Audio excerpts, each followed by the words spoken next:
Deep within the dense jungles and subterranean networks of the Philippines lies a legend that has cost thousands of lives, ruined fortunes, and fascinated historians for over 80 years. The legend of Yamashita's gold. According to lore, during the dying days of World War II, the Imperial Japanese Army amassed an unimaginable fortune, billions of dollars worth of gold bullion, priceless gems, and ancient cultural artifacts plundered from 12 conquered nations across Asia. As the Allied forces closed in, this vast treasure was supposedly systematically buried in a complex web of tunnels, rigged with deadly traps and sealed. For decades, skeptics dismissed it as nothing more than an urban legend, a campfire story told by hopeful treasure hunters.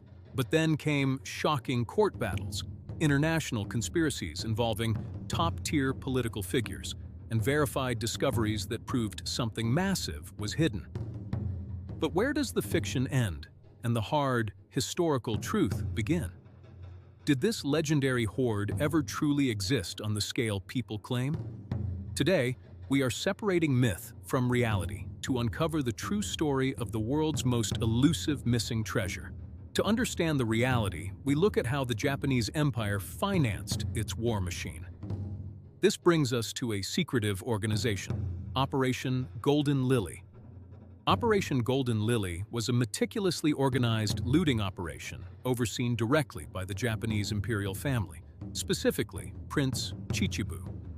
They systematically emptied corporate bank vaults, stripped wealthy estates, melted down religious statues from temples, and confiscated private gold reserves. By 1943, Singapore had become the central collection hub for all this plundered wealth. The plan: ship the gold back to Tokyo.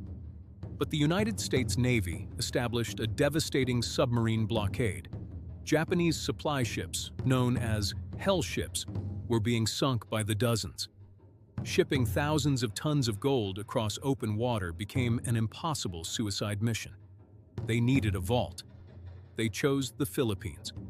In October 1944, General Tomoyuki Yamashita, the Tiger of Malaya, was brought in. The massive wealth was already being scrambled across the islands. Legend dictates that Yamashita personally oversaw the construction of 175 separate treasure sites, dug deep into the mountains. Folklore claims once the gold was stacked, entryways were blasted shut, sealing the workers inside to preserve absolute secrecy. The Japanese army did build thousands of defensive tunnels. It was attrition warfare. But were they filled with gold? During his war crimes trial in 1945, Yamashita consistently maintained he had no knowledge of any massive imperial gold hoard. In January 1971, Rogelio Roxas, an amateur treasure hunter, discovered a cache deep underground near Baguio City. He found military equipment and a 3-foot-tall, 2,000-pound golden Buddha statue filled with uncut diamonds and gems. President Ferdinand Marcos caught wind of the discovery.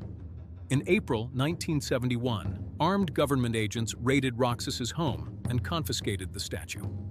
In 1996, a Hawaiian jury found that Marcos had indeed stolen the treasure, valuing the damages at an astonishing $22 billion. So, if the treasure was real, where did it go?